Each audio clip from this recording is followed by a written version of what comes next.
Hello, good evening, good morning, good afternoon, whatever time it is, wherever you are watching this. First of all, thank you to the guys from the Coaching Revolution for giving me this opportunity to speak with you guys today on the subject of resilience, something that is, amongst many other emotions, is fairly key right now in this crazy world that we're all living in. Well, I was going to start with a little bit of an explanation about myself, but I suppose I should start by explaining why I'm in the car. I am on the car on the driveway. I'm not going anywhere during this period of self-isolation. But I have a wife who works in the nuclear industry working from home. I have a daughter who's doing a PhD in physics, running modelling from the conservatory. I have a son doing his economics and marketing degree, working upstairs in his bedroom. And I have a 12-year-old son who's decided to do PE lessons at the moment. And he's doing them by running around the rest of the house. So I have been relegated to the car. And I'm quite relieved to be here. It was either the car or the shed, and the car won. So, resilience. Start with a little bit about myself and my story, just to put everything else I'm going to say into context. My name is Craig Smith. I have spent most of my adult working life working within the public sector. In various roles, I've spent time in the forces. I've been a senior manager in local government, and as part of that time was spent over 18 months working on the Commonwealth Games, which was a fantastic experience. More latterly, I requalified as a teacher, and I've worked in both colleges and prisons. The thread that runs through all of that is that I like to help people. Now, why is that relevant? Why am I telling you this? I think it's important for all of us right now in the first steps of resilience, particularly resilience within coaches and coaching businesses, is to remember our why. Why do we do what we do? Why do we do the work that we do?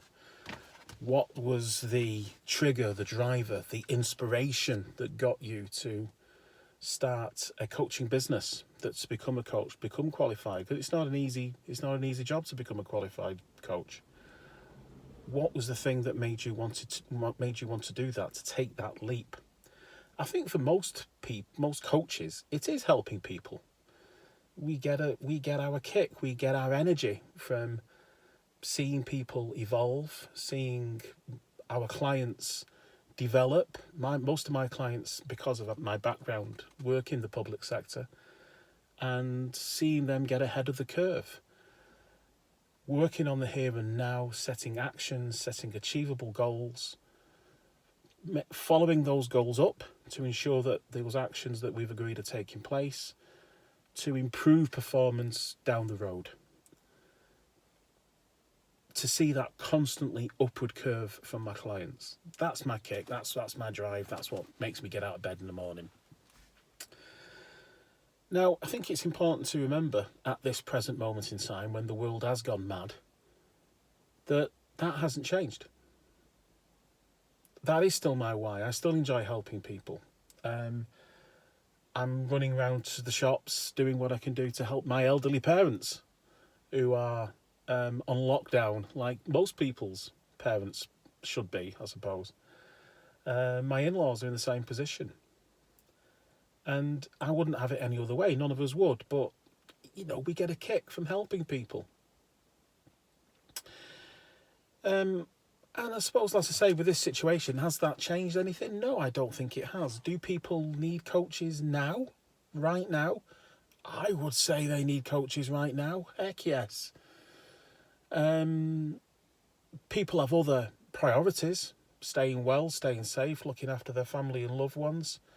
Absolutely. But they're going to need coaches very soon. And you're the coaches they're going to need. You, I, and nobody else can say what this world will look like when the dust settles, when the storm passes and all this blows over. But it is going to be different. It's going to be different for all of us. And the way that looks, the shape of that difference, the effect that has on individuals will vary from individual to individual and from person to person, from group to group, from client base to client base, depending on who your ideal client is. The effects will be different, but there will be a difference. There's going to be people concerned about their jobs, their family situations will have changed, their reality will be different. There will be a real need for people to choose new priorities. The priorities will have changed. People go through these kinds of situations and it changes people's priorities. Whether, as I say, whether it's on the work front, on the personal front at home.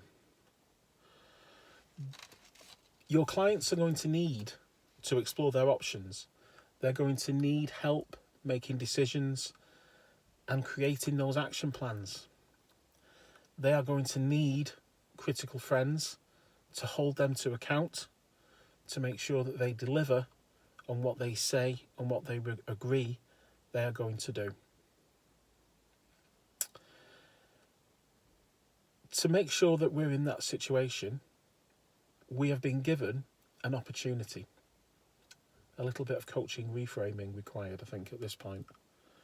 It's a lockdown. It's a scary situation for all of us. But we've been given an opportunity, and that opportunity is to ensure that we are in the best position possible to help our clients when they need us, when all this dies down, when they're in a position to come to us. No one knows your ideal clients. No one knows the people you work with better than you. You know what their issues will be, and you know what they are going to need help with. So you've been given an opportunity to get yourself ready.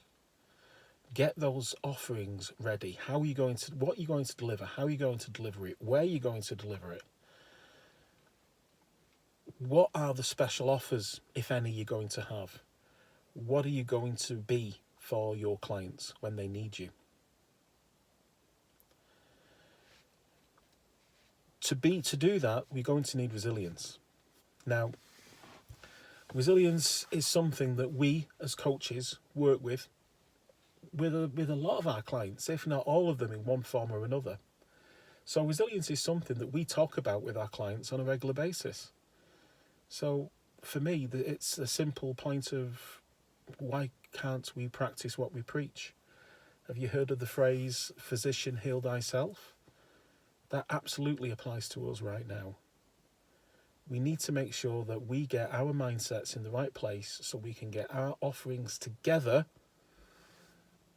to give our clients when they are ready to accept them and when they're ready to start work on when this new world arrives.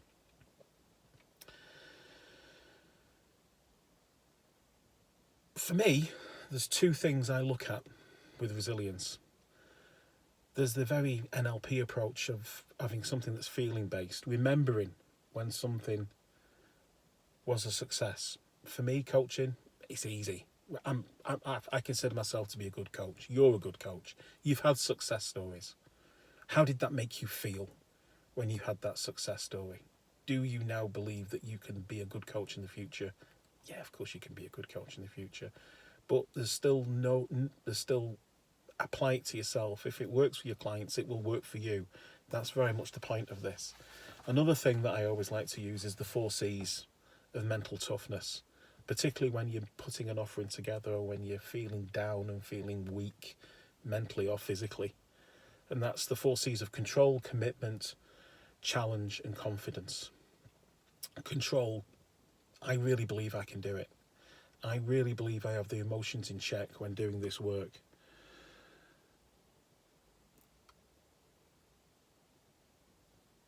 Commitment.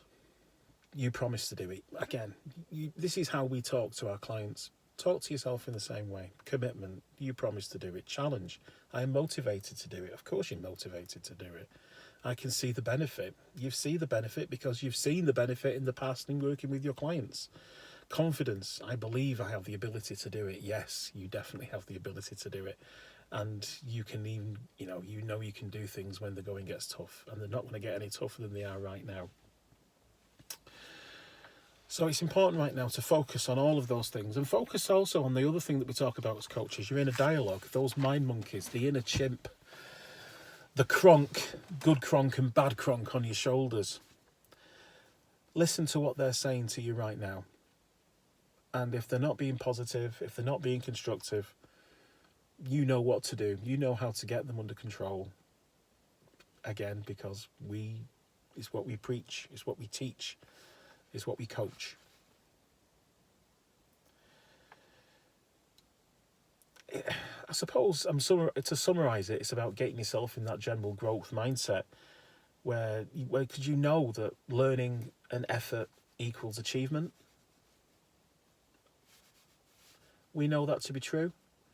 So apply it to yourselves at this time and make sure that you're ready to help, making sure that you're ready to help yourself. You've worked hard to achieve great things on your journey to get where you are. So take this opportunity to get yourself ready to be the great coach that you know you can be for your clients when this all blows over.